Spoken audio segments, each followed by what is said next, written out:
చాలా successful works ఇచ్చాము రాఘవేంద్రరావు గారి బ్యానర్లో. టీటీడీ ఛానల్లో సృష్టి అనే ఒక సీరియల్ చేసాం. తర్వాత కోయిలమ్మ అనేది మీకు ఎలాగ తెలిసిన సీరియల్, ఆల్మోస్ట్ 5 years వెళ్ళింది ఆ serial. And it was one of the most successful projects నా కెరియర్. సో ఇలా చాలా ప్రాజెక్ట్స్ చేశాను అనమాట. సో ఆయన పిలవగానే నేను కాదని లేకపోయాను. సో షూటింగ్ పడమటి సంజయ్ రాగం షూటింగ్ జరుగుతుంది. షూటింగ్ అయిపోగానే ఇమీడియట్గా డైరెక్ట్గా వచ్చాను అనమాట.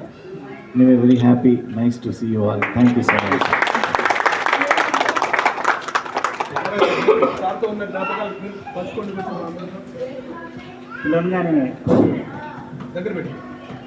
పిలవనగానే ఆయువుకి వచ్చిన మన సాయికరణ్ గారికి ఘనంగా thank you very much sir.